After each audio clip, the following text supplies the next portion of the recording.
آپ کا باہر نکلنا تھا کہ حضرت عمر رضی اللہ تعالیٰ نے آ کر روک دیا. یا رسول اللہ صلی اللہ علیہ وسلم، آپ اس آدمی کے جنازے کی نماز نہیں پڑھائے.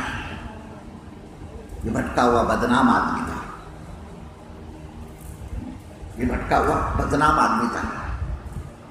آپ جیسی شخصیت، آپ جیسی ہستی اس آدمی کے جا کر جنازے کی نماز پڑھائے، یہ ٹھیک نہیں لگتا. آپ نہ جائے، کوئی اور پڑھا دے گا. حضرت عمر نے باقاعدہ روکا حضور پاک صلی اللہ علیہ وسلم کو نماز جنازہ پڑھانے سے. آپ رک گئے، آپ رک گئے، مجمع پر نگاہ ڈالی اور پھر پوچھا، ارے بھائی اس مرنے والے کو کبھی کسی نے کوئی نیکی کرتے ہوئے دیکھا ہے کیا؟ حضور نے پوچھا مجمع سے، اس مرنے والے کو کبھی کسی نے کوئی نیکی کرتے ہوئے دیکھا ہے؟ سارے مجمع پر سناٹا، سب خاموش. ایک ساتھ کھڑے ہوئے، کہا یا رسول اللہ صلی اللہ علیہ وسلم، میں اس کی ایک نیکی جانتا ہوں. تم کیا جانتے ہو؟ کہنا کہ ابھی ایک جماعت آئی تھی، قافلہ تھکا ماندہ تھا، وہ جسے تم سفر کر کے آ رہے نا، تھکے ماندے.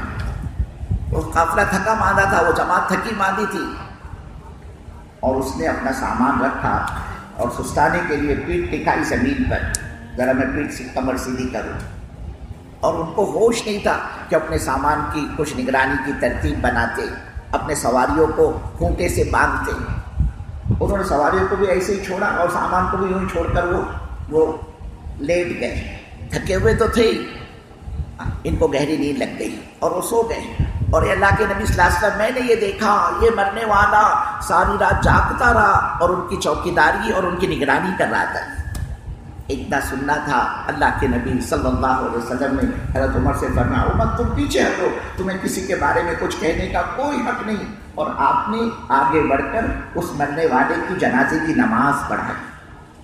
اور جب نماز سے آپ فارغ ہو چکے، اللہ کے نبی صلی اللہ علیہ وسلم نے اس جنازے کی طرف انگلی کا اشارہ کر کے فرمایا، اے مرنے والے، لوگ تیرے بارے میں کچھ کیوں نہ کہتے ہو، لیکن میں اللہ کا نبی کہتا ہوں کہ تو جنتی ہے. اس لیے کہ انسان کی وہ آنکھ جو اللہ کے دین کی نسبت پر جاگی ہو، وہ آگ جہنم کی آگ نہیں بن سکتی. ایک سفر میں اللہ کے نبی صلی اللہ علیہ وسلم خود بنفع نفیس آپ سفر کر رہے ہیں.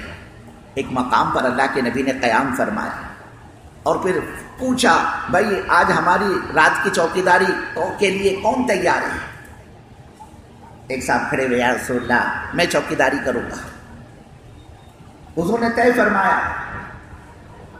چنانچہ جب صبح ہوئی، اللہ کے نبی صلی اللہ علیہ وسلم نے پوچھا، ارے وہ ہمارا چوکیدار کہاں ہے جس کے ذمہ رات کو چوکیداری کی، جس نے ذمہ داری لی تھی؟ آپ کا یہ پوچھنا تھا کہ وہ صحابی گھوڑے پر سوار آتے ہوئے نظر آئے. اللہ کے نبی صلی اللہ علیہ وسلم کی خدمت میں وہ حاضر ہوئے. آپ نے پوچھا، بھائی تمہارے ذمہ رات چوکیداری تھی، تم نے چوکیداری کی تھی؟ کہ اللہ کے نبی صلی اللہ علیہ وسلم، میں پوری رات گھوڑے کی پیٹھ پر بیٹھا رہا، چوکیداری کرتا رہا. اترا تو استنجا کے لیے یا وضو نماز کے لیے، اس کے علاوہ پوری رات میں گھوڑے کی پشت پر، گھوڑے کی پیٹھ پر بیٹھے چوکیداری نگرانی کرتا رہا. اللہ کے نبی صلی اللہ علیہ وسلم نے اس سے فرمایا، او اللہ کے بندے، اب اس عمل کے بعد، یہ جو تم نے عمل کیا نا چوکیداری اور نگرانی والا، اگر اس عمل کے بعد تم کوئی دوسری نیکی نہ بھی کرو، یہ نیکی تم کو جنت میں لے جانے کے لیے کافی. پوری رات یہ ہمارے مجمع نے چوکیداری کی ہے، پوری رات جاگتا تھا. اور کیسے کیسے ساتھی ہیں، ان کے 4 مہینے بھی شاید نہیں لگے، وہ چلا بھی نہیں، 3 دن بھی نہیں لگے ہو گئے، ایسے نظر آ رہے تھے. لیکن ہم کو نہیں پتا کس کا کیا مقام ہے اللہ کے یہاں پر، اور کون سی نیکی نجات کا، مغفرت کا، ہدایت کا ذریعہ بنے گی، اپنے کو کیا کمائی. تو کل قیامت میں جب اللہ کی عدالت لگے گی، اللہ ان کو بلائے گا، آؤ میرے بندو، جان تم نے لگائی، راتوں کی نیندیں تم نے قربان کیے، ہمارے دین کی نسبت پر مال تم نے لگایا ہے، چلو آؤ اس کا یہ بدلہ.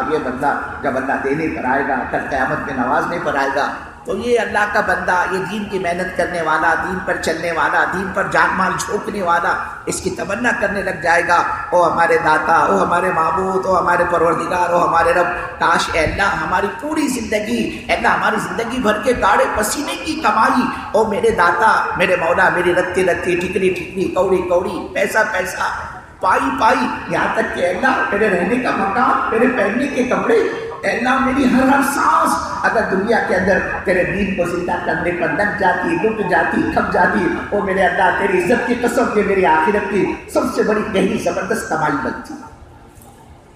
میرے بزرگوں، اس دین پر چلنے والوں کو، دین کی محنت کرنے والوں کو اس کی قدر قیمت کا پتہ اس دن چلے گا جب عمل کا موقع میرے تمہارے ہاتھ سے نکل چکا ہوگا۔